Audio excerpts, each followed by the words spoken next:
I'd like to start with an acknowledgement to country.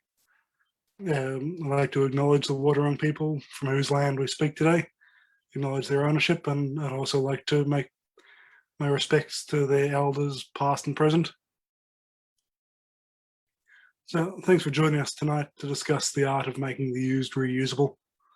In the next hour or so, we're going to run through a bit of background on what our waste situation currently is and what's being done at both business and government levels.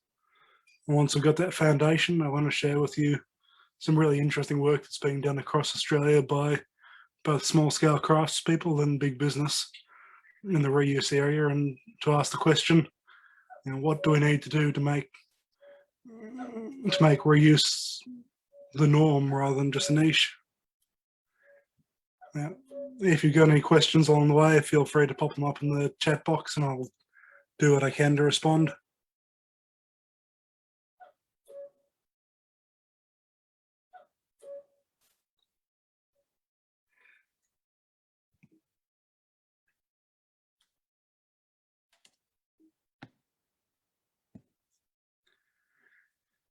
So as far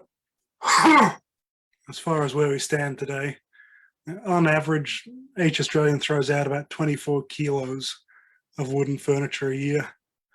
And that sounds like a crazy amount, right? That I'm sure most of us are thinking that we couldn't possibly throw out that sort of quantity, but when you start to think about it as objects, that's perhaps as a single dining table or a single TV unit. And when you think about what you've seen around town, hard rubbish, it starts to sound a little more plausible.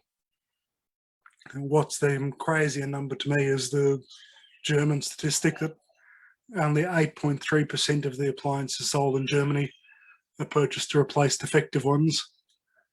Now, obviously, there'll always be people buying things for the first time, moving out of home, or buying new devices that didn't exist or that they couldn't afford previously. But if 92% are being purchased not to replace something that's broken or worn out, that's a huge percentage that are being bought just to replace things that are a little bit old or not the latest model or not the right color or not suiting somebody's personal choice of lifestyle.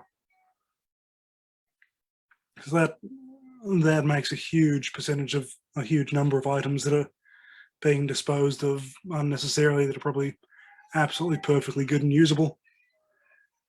Now, at the same time, our charities, so op shops and the like, which we task with dealing with a lot of our reused goods, they're currently spending $13 million a year disposing of unwanted donations. And those unwanted donations aren't just the items that we see illegally dumped out the front of their bins or the pieces that are too stained or too worn out. Now, I've spoken to people who've worked in a number of op shops across the country, and some of them are telling me that they're throwing out 50 or 60% of what they get in, not because it's not usable, but because it doesn't suit the needs of their customers. It might be items that king-size beds for people who live in apartments, or it might be Kmart brand t-shirts that are perfectly good, but that because they're worth $5 new, it's very hard for them to sell for $4 secondhand and still be worth their time. Now, I wanted to bring you back to this environmental pyramid, because we have a lot of focus in Australia on recycling, and we have for decades now. But as far as environmental impact, recycling isn't necessarily the best thing we can be doing. Now, in an ideal world, we don't buy what we don't need, and that means we refuse, we have less, we make less, we throw less out. Reducing is a similar concept. Reuse is where we're focusing on for tonight, because it means we take the things that are out there in the environment, out there in the world, the people who currently have them don't necessarily need, but that other people might be able to use and have a need for, or things that we can transform from something that one person doesn't need to something that somebody else does need. And this area's got a big benefit over recycling, in that we're not just saving the materials that are part of that object, we're also saving the embedded energy in it. So all that energy that went into making the object, as much as possible, that gets saved in the reuse process. Where recycling, which we focus on a lot more because it's a concept we're a lot more familiar with, we lose all that energy because we're breaking that object down into all its individual parts and all its individual materials and starting from scratch again. The difference between recycling and making from scratch is that we're not digging the materials out of the ground or growing the materials on a tree, but we're still doing all the work after sourcing the materials.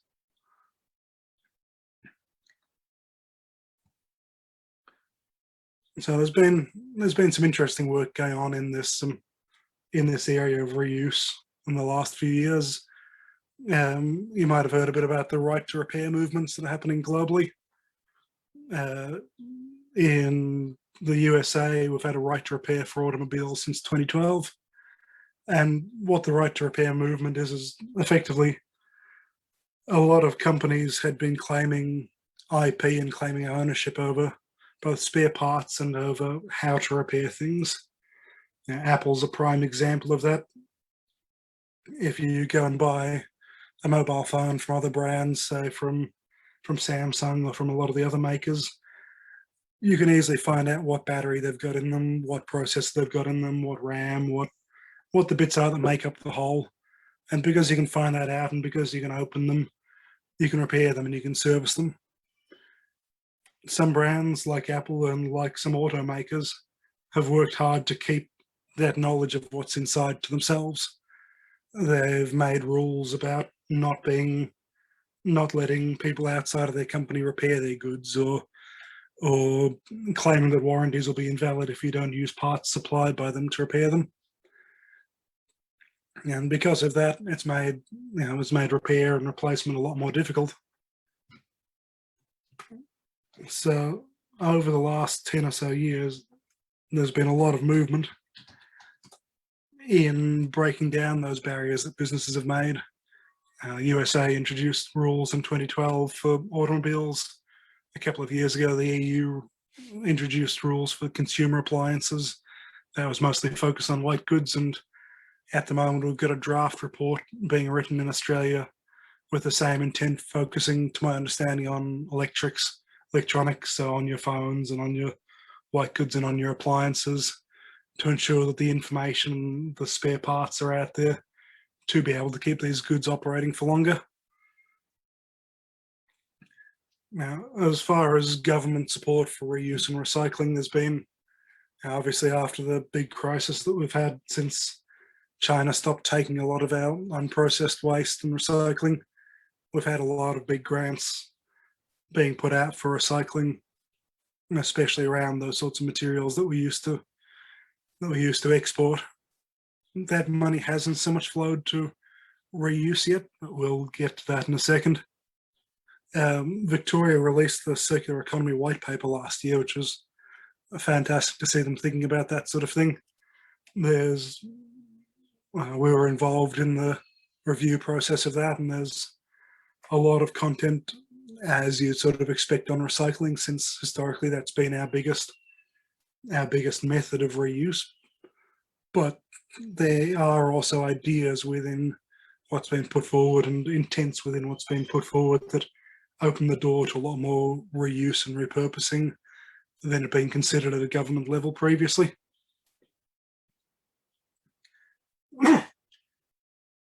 Now, I thought this was quite an interesting visual. So this is certainly not an exhaustive list, but this is some of the money that's been put forward by government over the last couple of years into recycling and reuse. And you can see we've got a combined $30 or $40 million put there into improving the machines that are being used for recycling, improving the processes, trying to recycle some of the high volume, potentially low value, but high volume materials that we see coming through our recycling bins, to deal with the potential stockpiling issues that were going to be caused by the move away from China taking our waste. But as you can see, up till today, and there are now some grants that have happened in the last few weeks or so that are yet to be finalised that will accept reuse. But up till today, I couldn't find a single funding stream from the government for reuse based use of reuse based use of waste materials or reuse based waste mitigation.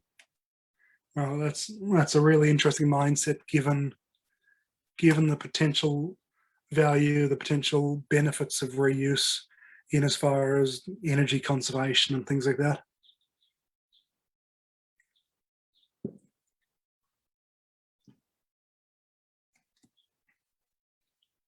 Now, one of the reasons that I think reuse gets overlooked a lot is people's belief in the size of the industry. Now, because you've got big recyclers out there, big waste depots who are individually churning thousands or millions of tons of plastic or glass or cardboard, they're an easy, visible thing. One particular location can do a phenomenal volume, and therefore it's an easy thing to measure. It's an easy thing to improve upon, and it's an easy thing to showcase what we're doing with waste. Now, reuse, on the other hand, tends to be at a much smaller scale. And as a result of that, my experience with talking to government and talking to industry is that reuse is sort of, it's assumed that it doesn't have a big impact because it doesn't have a big face attached to it. So I think it's really interesting to point out that while op shops are one of the more visible parts of reuse, op shops are also only one part of the model, and yet there's more op shops in Australia than there are Woolworths. If we combine Woolies, Coles, and IGAs, we might have around about as many supermarkets as we have op shops in Australia. That gives a really interesting sense of scale of the size of the industry, given that beyond op shops, you've got tens of thousands of micro businesses, pawnbrokers, vintage markets, people who are selling online, people who are running little Facebook businesses selling vintage clothing or operating out of markets and out of craft stalls. There's an untold number of people working at a very small scale, and their impact is equally huge, just not as easy to measure. So, as a sense of that impact, op shops save around 500,000 tons of materials every year from landfill. Now, that is predominantly clothing. From memory, it's about 80 or 90% clothing in that number. But by comparison, the entire waste industry in Australia only saved 320,000 tons of plastic in the 17-18 financial year. So op shops alone, independent of all the other micro businesses out there in reuse, they're saving more waste than our plastics recycling industry. So, reuse is a tiny thing now to most people. It's something that if you're not passionate about it, if you're not involved in it, you're not necessarily aware that it even exists, because it's so common now to just purchase new things and throw them out at the end. But it hasn't always been the case. If we look back at times in need, we see when there's need, we have a lot more reuse than we do today. So the Depression era built some really iconic furniture because materials were in short supply. So it was, the pieces that were built in that era are now almost collector's items, where at the time they were built out of desperation. Chests of drawers made out of food tins and scrap timber and basically any material that could be salvaged, because in a lot of places, especially in the West, in Europe and Australia, materials were rationed and were expensive, so we made do. Farms are another great example of making do.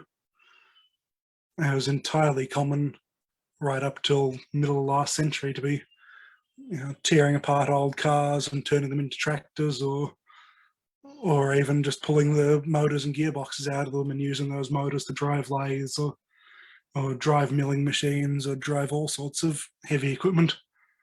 And the process of pulling something apart and turning it into something else that's useful is entirely a part of farm life, again, because a lot of the time that was what was cheapest and most efficient to do. Even today, there's an entire class of vehicle in Sweden which still is based on tractor laws. They're stripped down cars with limited speed and limited power that are registered cheaply and that are able to be driven by young people earlier than they're allowed to drive a full license car, based on their historic reuse and repurposing of cars for agricultural reasons. I'm a big fan of old bikes, so I've mentioned bikes here as well, because a lot of people, especially a lot of people born in the last 30, 40 years, probably don't realize that, you know, if we go back to the 40s, 50s, 60s, not only was it standard practice to repair a bike or get a bike serviced, there were entire brands out there all across Australia who made it their business to take old bikes, refurbish them, and rebrand them as new bikes with their own labels on them.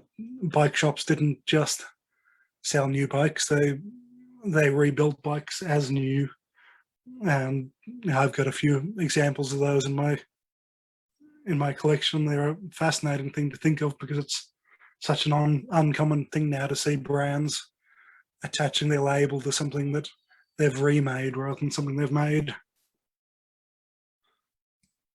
So, you know, what caused this change? Why don't we see these things happening anymore? I think automation is probably one of the big reasons for this. You know, in the last century and a half, automation has come forward in huge, huge ways. The same automation that made the Model T Ford a viable purchase option for millions of people, 24 million people, is what made it less efficient to repair cars and bikes, because we learned how to make things quickly, and we learned how to make things efficiently, and we learned how to make things repetitively and without more human contact or human labor than was absolutely necessary. And in the process of learning how to do that, we learned that we could make them more cheaply because of that automation, but we never really applied that automation to the repair of those things.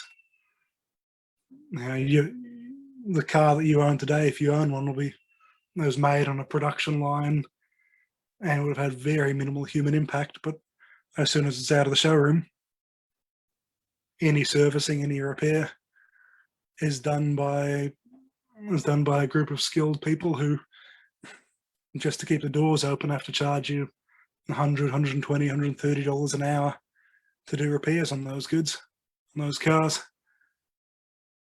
And you can quickly see, as automation makes purchasing new things cheaper, it makes manufacturing new things cheaper, it makes the comparative cost of repair much higher.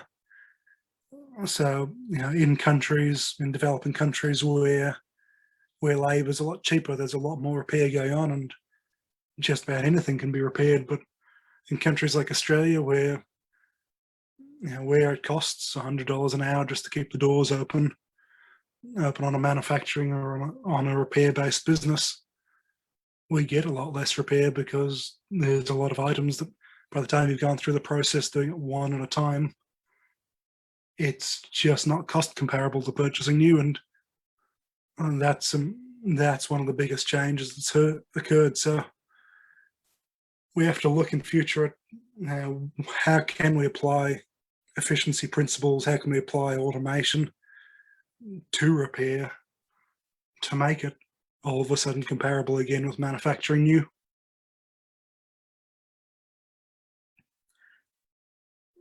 So I've got a few examples now of some of the big materials that end up in our waste stream, some of the real problem materials, and I also wanted to highlight some of the quite wonderful work that's been done by Australian businesses and Australian creatives in very different ways to make use of those materials.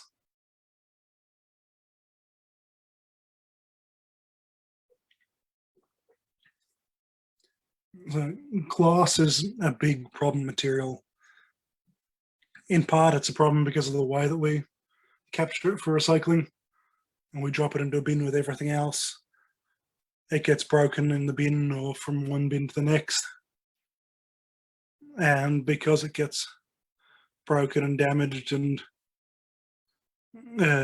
mixed in with all these other materials, it loses its value. It becomes hard to sort, it becomes unclean, it becomes impure. And as a result, we end up with huge stockpiles across the country, entire warehouses full of glass that is just stashed and stored or that's buried in landfill because it's just not commercially viable to recycle it. As I mentioned earlier, because manufacturing is so efficient, because we can take a consistent raw material like sand, process it in a consistent way and get a consistent result through automation, it's cheaper to make new bottles than it is to recycle them.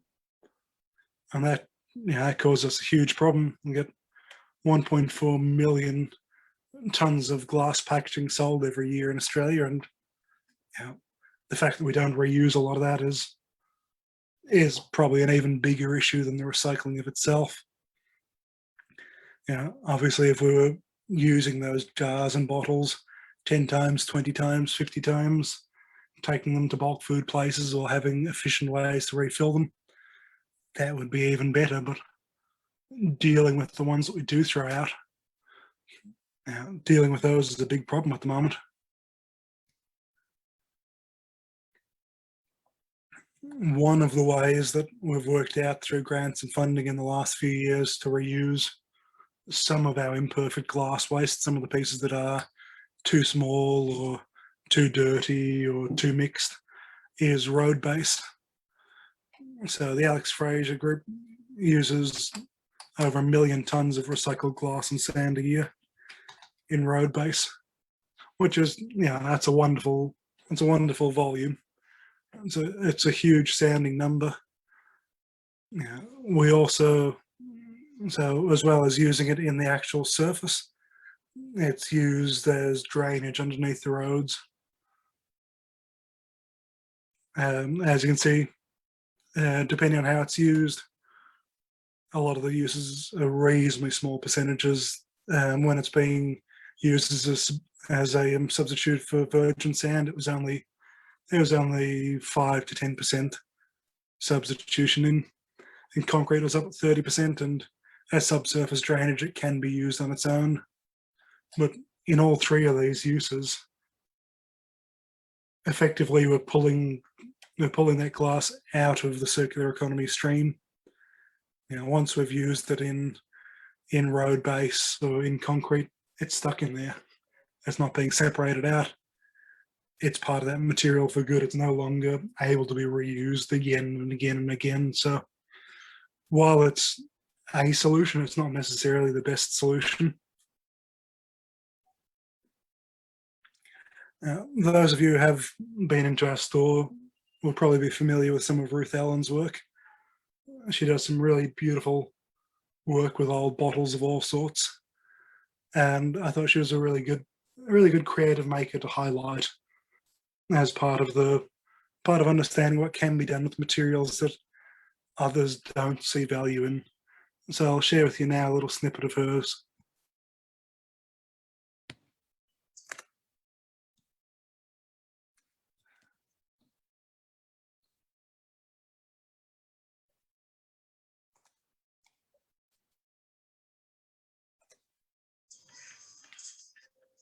My name is Ruth Allen.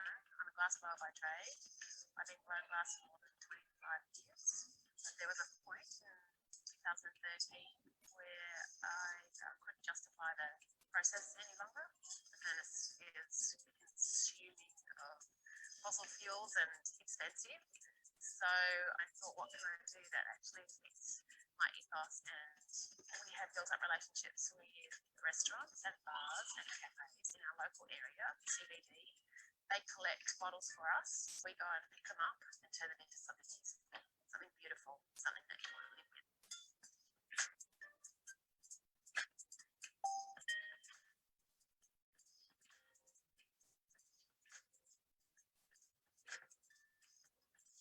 There was a bunch of bottles we were drinking beer at the time.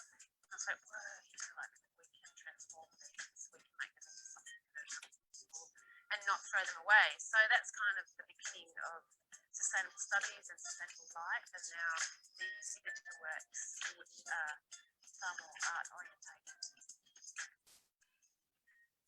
When we bring the bottles in here, we look at the shapes, we look at the colours, we look at the embossing, we look at the thickness, and we design appropriately. It goes through a lengthy process of washing,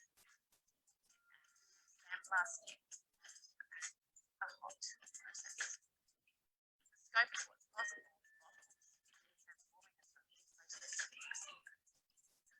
This stands for a small step towards creating awareness, creating conversation, and being proactive towards sustainability.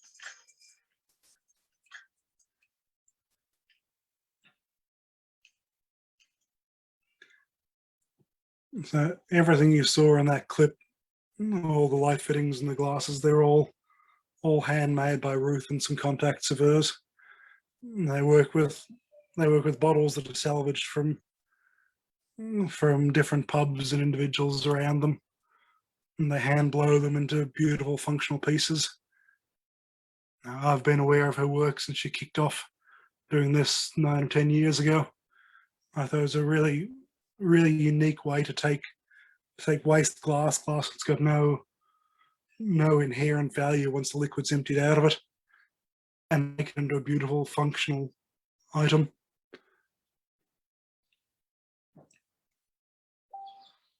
You know, while her work is currently on a craftsman scale, you know, every single piece is hand blown. In theory, with the right methods and the right consistency, it would be entirely possible, if you can get a consistent enough stream of bottles, to do this automated. Now, you could have, for instance, if Corona decided that they wanted to sell glassware designed from their bottles, and they set up a collection process through local pubs, it would be entirely possible to have a machine take those Corona bottles, cut them, reshape them, cool them, and produce beautiful functional drink glasses out of them on a mass scale. It just takes the investment and the intent in the process. As I mentioned earlier, I've got a bit of an interest in bikes. I've played with them since I was a kid, and I find them a really interesting area from a reuse perspective, because essentially they haven't changed much in 100 years. The principles behind them are the same, and anything going back is probably as far as the 50s or so.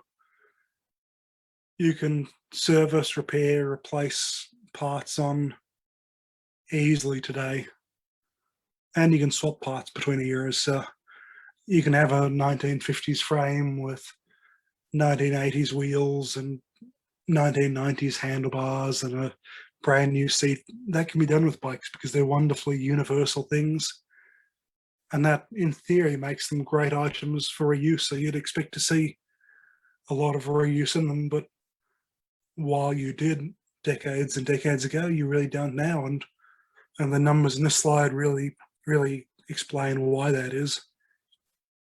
You know, if I can walk into Kmart and buy a brand new adult's bike for $150, I'm probably not going to get that bike serviced professionally, given that a service is going to cost me potentially as much as the bike did. So I'm probably just going to ride that bike until something wears out on it. And if I've got the skills to repair those bits that wear out, sure, I can go back into Kmart or go into a bike store and purchase whatever those wear parts might be, the tires or tubes or brake pads. But now, given, as I've shown here, that $85 for a set of tires, tubes, and brake pads, those aren't fancy ones. Those are entry level parts. So by the time I've serviced the bike once or twice, I've paid what I bought for it new. So I might as well just go out and buy another shiny new one. I think that really reflects why we don't see as much reuse as we could, and also the value proposition, the difference between being able to make a bike in a very automated fashion or the slow, manual, skilled process that's involved in properly servicing and tuning one.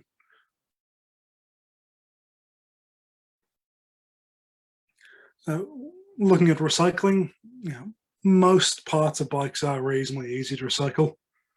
All but very high-end bikes are metal frames, metal forks, metal handlebars, metal seat tubes, metal wheels. So in principle, most of those materials can be recycled. There'll be a few little parts like the grips and potentially the seat that won't be recyclable, that'll end up in landfill. And then you've got the tires and tubes, which cause the same issue as car tires and tubes, which I'll get to soon. But overall, by weight, bikes are very recyclable, which means you'll recover a lot of the materials from them, but obviously you won't recover the energy that went into producing them in the first place. Bike reuse, I mentioned earlier that going back to the 50s or 60s, it was quite common to see bike shops repair bikes, bring them back to as good as new, and then on-sell them under their own brand. While that doesn't really happen anymore, there are a few good examples that are getting close. So Motenay Bikes in Melbourne is one of those. They've been around about 10 years now. For those of you who go into Melbourne on occasion to things like the Rose Street Market, you might have come across Motenay operating at the back of the Rose Street Market a few years back. What's really interesting about them is, rather than just trying to cheaply repair bikes and get them back on the road, which other great organizations like Series Bike Shed does, they've actually tried to build the culture around vintage bikes, or celebrate and work off the culture around them. So they've taken nice quality bikes built 20, 30, 40, 50, 60, 70 years ago, fitted nice quality parts to them, serviced them beautifully, polished up their worn paint, and taken them from being secondhand items to being fashion statements. They've made them beautiful, they've made them desirable, and as a result, they're able to sell these secondhand bikes for substantially more than you'd pay for a similarly equipped new one. So now, while they're certainly not as cheap to purchase as a Kmart or as a big box brand bike, they managed to make them desirable, and they managed to create reason for people to purchase them. And by making them desirable and stylish and usable every day, they've created a reason to keep them as well. So the bikes that they do save are ones that are quite likely to be used for years or decades to come, rather than just being thrown out when the first part wears out on them. And I think that offers an interesting opportunity for mindset change. Encouraging people to buy what they want and what makes them feel good, not just what's most affordable or what's got the best technical spec on paper. If people love what they've got, they're going to look after it, they're going to cherish it, and hopefully they will keep reusing it more and more and more, and repairing it more and more and more, and looking after it so it doesn't wear out as much in the first place. And that leads to a lack of needing to repair and recycle and dispose of things, which are all good elements. I mentioned tires with bikes, and I'm sure all of us will have seen over time the news reports about piles of tires being illegally burnt or being set on fire by arsonists, or going up in going up in big warehouses where they've been waiting to be recycled or dumped. Now, we dispose of about 48 million car tyres every year, and 2/3 of those are stockpiled, illegally dumped, or landfilled. Now, it's crazy. Is out of all those tyres, we only recycle about 16% of them in Australia, which means we ship some overseas for recycling, but the vast majority end up going to waste. And as you can see from the breakdown, there's steel and there's textiles in a tyre. The main ingredient is rubber or variants on. There is now a tyre stewardship program happening in Australia, so tyre manufacturers or tyre resellers are encouraged to have a take-back scheme or have responsibility over the tyres they produce, but it is only on a voluntary basis. From a recycling perspective, there are a few people in Australia who have found ways to recycle them reasonably cost effectively. So GDT basically melts tyres down and separates them. They sell the oil that comes from the rubber as an industrial grade oil, and then they recycle the steel that comes out of the tyres once they've melted everything else away from them. That means almost all the materials they're getting from it are being recycled, which is great, but obviously heating tyres up to the point that they melt and liquefy is a reasonably energy intensive way to reuse the materials. Shredding tyres is also semi-common, and if you look at the playgrounds that are popping up in the last 5 or 10 years that have got the lovely brightly coloured rubber surfaces for kids to fall over on, most of the time that soft fall surface they've got is at least partially recycled rubber.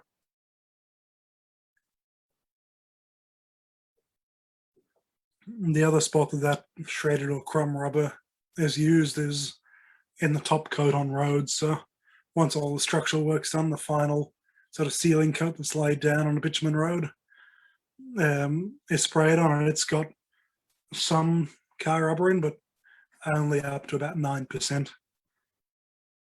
So of that 16% that we recycle at the moment in Australia, this is pretty much where it ends up. Now, there aren't a lot of great uses for tyres, unfortunately, but on a car scale, but car tubes and bicycle tyres have been used in upcycling for a number of years. Upcycled Australia is a good example of this. So they're probably one of the bigger scale remakers in Australia for old tubes and bike tyres. So they make some really cool belts by cutting down old bicycle tyres, and they cut up big truck inner tubes into lovely looking wallets and bracelets and bags like the one that you can see here. And what's good about what they do is that it really utilizes the materials for all their benefits. Tyre tubes are inherently strong, durable, wear resistant objects. They're made not to stretch too much. They're made to handle knocks and bumps.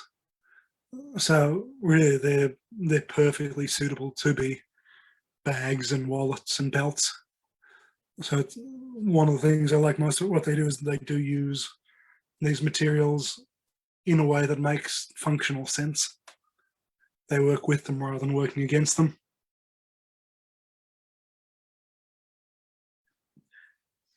Now, I mentioned earlier the amount of recycling or reuse that's done by op shops with clothes, that somewhere around 80 or more % of what goes through op shops successfully is clothing. And that's a really good thing, given that it can take 2,500 litres of water to make just one cotton shirt. Now, when I say we dispose of 6 tonnes of textile waste every 10 minutes, that's not globally, that's just Australia.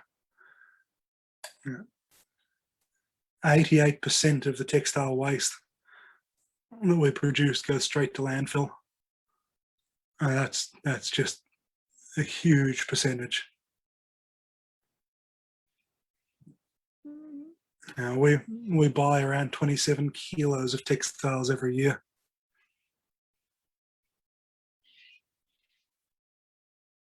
And that's a little bit insane to think, but globally about 10% of all emissions, so that's transport, manufacturing, private use, homes, everything, 10% of all emissions are created just by manufacturing clothes. And yet, after we buy them, we only wear about half the clothes we actually buy. Now, I was given the volumes of clothes that are recycled or reused in Australia through op shops. I was quite surprised to find that only 14% of the ones that we donate are resold, and some of the rest are sent overseas to be used as clothing over there, or to be broken down and recycled over there.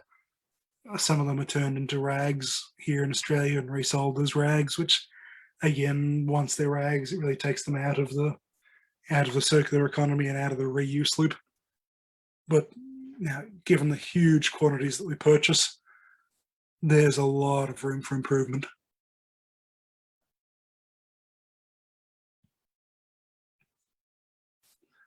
So, as I mentioned, clothes that are imperfect can be turned into rags, but those rags then go places where they're used to soak up things that makes them unusable again. So while it's possibly better than making rags out of virgin materials, it's still taking these materials out of the reuse stream. There are now programs set up across Australia, such as Thread Collect, to collect clothing either in council pickups or at shops and send them off for recycling. But recycling's currently challenging. Cotton recycling is now a thing, so you'll see clothes coming out from brands like Geelong's Own Series, which are made out of recycled cotton. But to recycle cotton, you need a high level of purity. You can only have a couple of % of other materials mixed in with that before you can no longer make a good quality recycled cotton thread.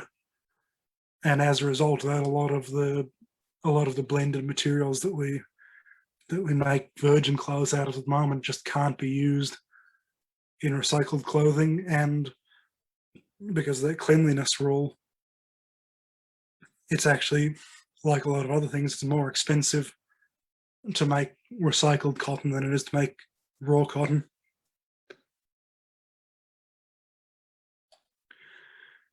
Apparel's a really interesting upstart. A few of you probably saw advertising in your Facebook and social media feeds going back a year or two for Man Rags, a brand that sold subscription underwear and socks for men, and also took any old clothes that you had free of charge for recycling. Well, they've since developed and grown their brand and have transformed into apparel. I'll let the head of apparel tell you a little bit more about what they do now. Hi guys, I'm Michael from Apparel. We are Australia's leading textile recyclers. Interestingly, we launched our brand as a sock brand, a socks and underwear brand. A couple of years ago, we started questioning the impact that we were making on textile landfill. We were producing this amazing product, but at the end of the day, when customers are done with it, it ends up in landfill. So a couple of years ago, we launched Australia, actually the world's first digital textile sock recycling program, and we started accepting old socks back from customers. We then launched that to the wider Australia, and things blew up from there. Today, as a brand, accept all textiles from consumers in Australia, and also brands and corporates who send us their excess dormant stock. We pick up the textiles from their front door, lands back here at our sorting facility. Through our program, what we do is we look at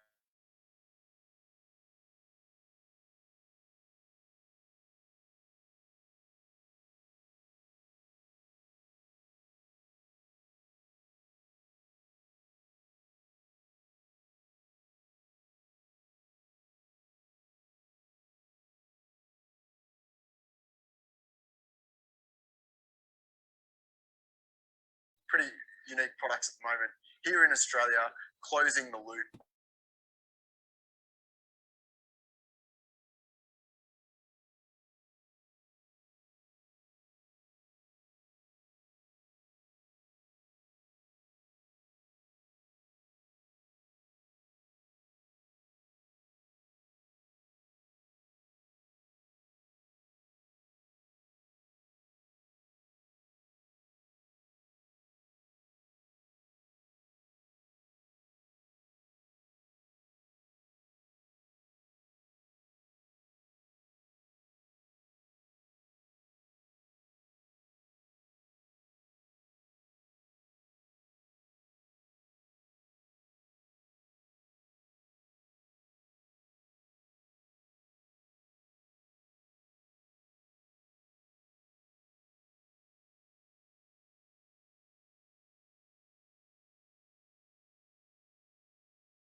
Apparel's a really interesting example of doing things rather differently to the mainstream. They've, to date, they've recycled or redirected more than 10 times as much material, or so as many clothing items and socks and jocks and all the other pieces as they've actually produced, which is really, really different to anything else that's out there. Most companies aren't doing anything with their waste, and here's this young upstart who's not only taking their own goods back, they're taking other people's goods back, and they're recycling substantially more than they're producing.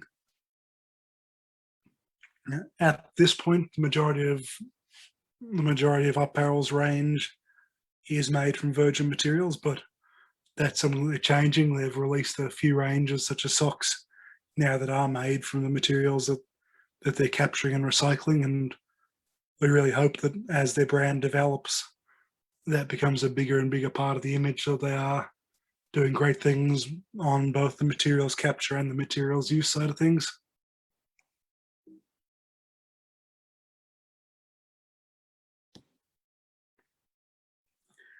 A very new upstart in reuse, based right here in Geelong, is Bubbly Box.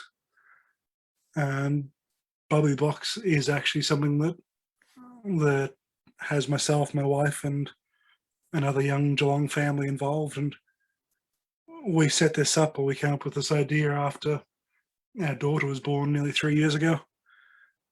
We wanted to be both sustainable, and also we wanted to spend relatively little clothing her compared to compared to the thousands of dollars that we could spend buying lots and lots of new clothes that we had a feeling wouldn't be used for too long. And we quickly learned how many clothes she could go through very, very quickly, and how many different sizes. And we thought, well, rather than buying new clothes, which is expensive and wasteful, and rather than buying secondhand clothes, which costs a fair bit, which doesn't cost so much, but takes a lot of time to track down the right clothes. At the time, and that was pre-COVID, it was awkward taking your newborn child into a stranger's house to sort through their secondhand clothes, and it became even more challenging in the last 18 months or so to find ways to safely and reliably purchase used clothes, and then sort through all the hundreds of different designs and styles of clothing. We thought there's got to be a better way, so we came up with the idea of renting clothes. We thought, well, if for a flat fee we could be given just the clothes that we needed. So in the early stages, it might be just some vests and wonder suits, and we could get those from quality brands and consistent styles, so every one of them did up the same way, and we didn't have to wonder which bit connected to which bit each time we put them on. We could trust the quality, we could trust the way they're made, and then in a month or 2 months, when our daughter grew out of them, we could just swap them out for something that fitted her again. I thought that would make our lives so much easier. After working towards it for a couple of years, we finally found the right people in Geelong to share our vision and to bring the right skill set on board. And we're now currently in the pre-launch phase of Bubbly Box, which is exactly what I've told you. It's a subscription-based service where young parents or new parents can opt into different bundles of clothing that suit the needs of their child. They pay a monthly fee, and from newborn up till around 1 year old, 18 months old, they can have reliable, safe clothes delivered to their door. And the big benefits of this, aside from the benefits to the parents of ease and affordability, now you saw that about 40 or 50% of the clothes that we buy we never wear as adults, and that's even worse for kids. The percentages are even higher there. So we're taking single-use clothes out of the equation, and we're taking low-use clothes out of the equation by reusing them on and on and on. The stock for this business is being purchased secondhand, and when it comes back to us, it's being cleaned, inspected, and if it's still in great condition, it's going out again, it's going out again, and it's going out again. So we're getting every last bit of reuse out of all these lovely little clothes before they need to be repurposed into something else or recycled. And that way we're doing our best to be as sustainable as possible in dressing little kids. Now, construction is the single largest part of our waste stream as far as landfill's concerned, and it makes sense. It's the biggest things we build, so it's the biggest things we knock down. We produce tens of millions of tons of construction waste, and while we recycle some of it, it's not hard to imagine why it's not cost effective to pull steel reinforcement out of concrete walls in order to recycle the steel. So there's the manual side of the demolition means that there's always going to be a reasonable portion of materials that are ending up disposed of in landfill, never to be recovered again.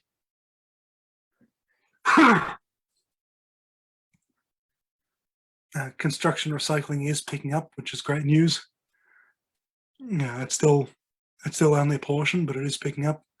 A lot of that recycling comes down to simple materials, so bricks, concrete, asphalt, things that don't have cross-contamination, such as steel reinforcement, can be crumbled and broken down and used like glass as backfill or as drainage.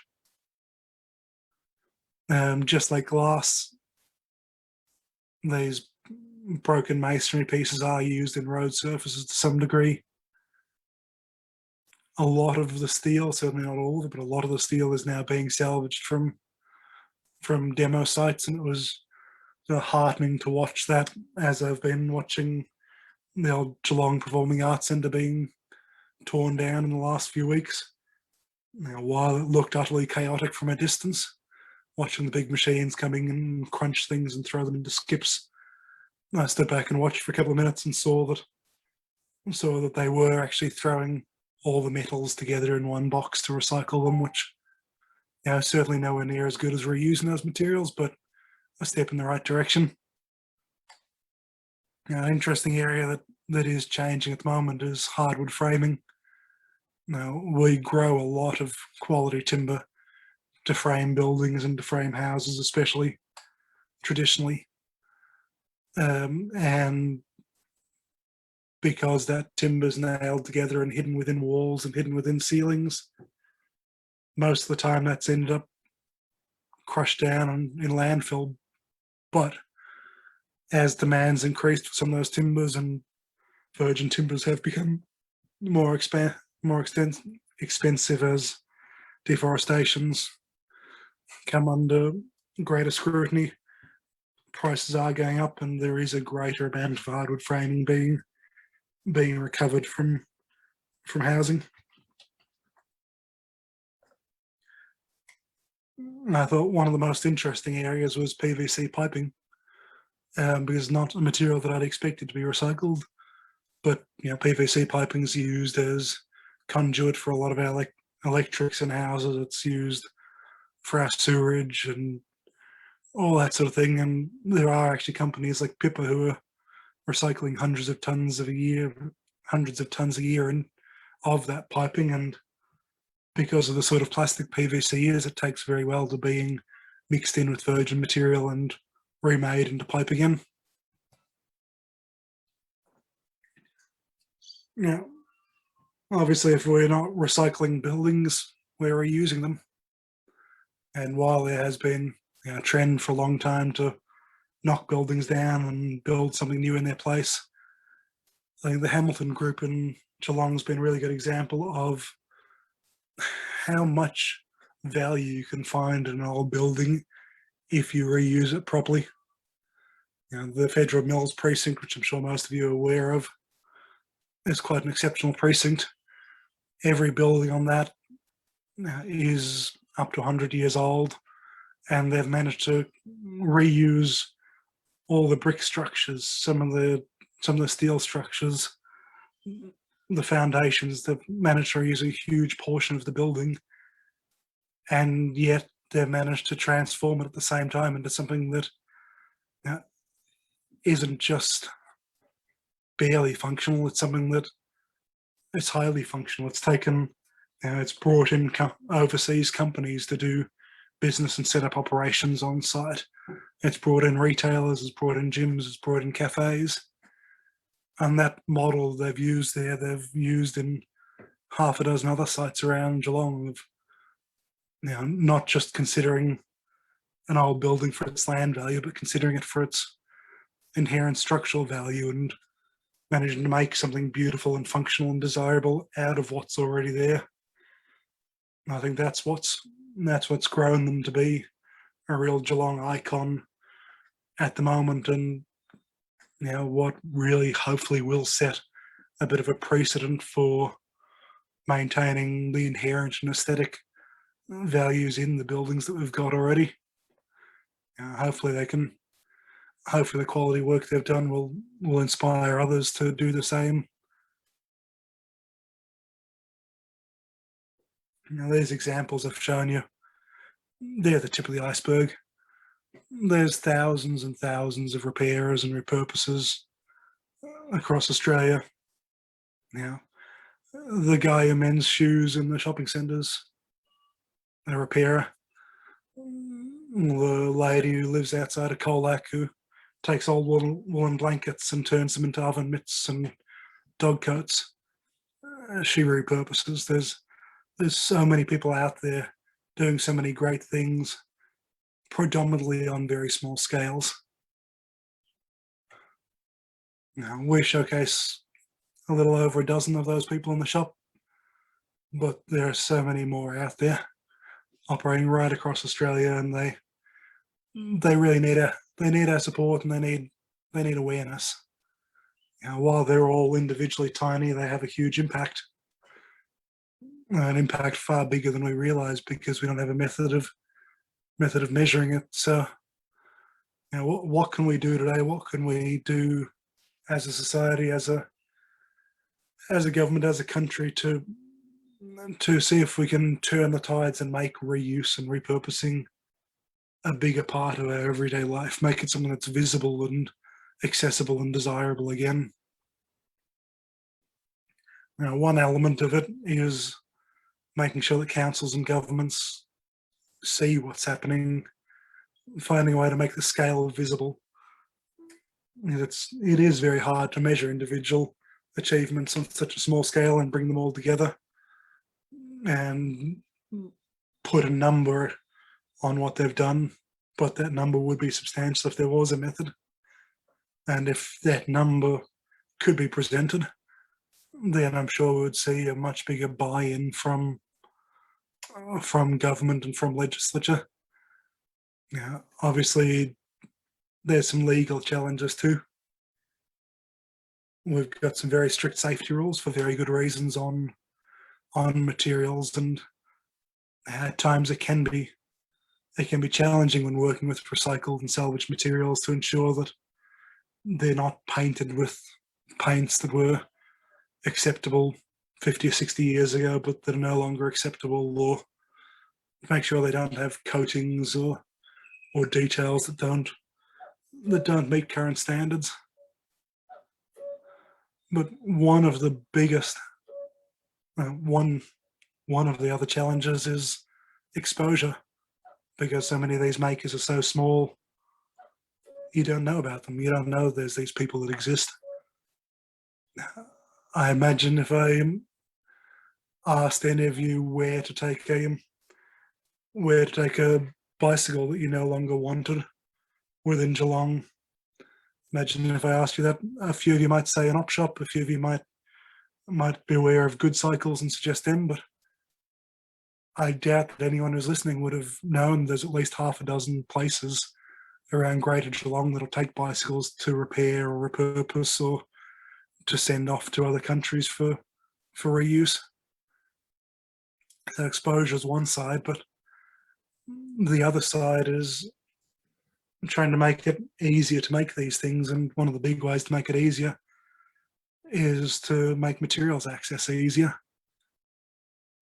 So, as I said, the manufacturing has become a lot more efficient because we can automate it, because we can do it in a repetitive way. But when you're working on a very small scale with materials that you're having to source one piece at a time by hand, your materials are going to vary, and therefore your processes are going to vary, and therefore you're going to be producing things more slowly than you otherwise could. If there's a way of capturing all the quality reusable, viable materials that are going into landfill at the moment and making those materials accessible to individuals who can use them, there's so many materials I get told every day at the shop about people who have thrown out beautiful quality items, or who are threatening to throw out beautiful quality items because they don't know where to take them.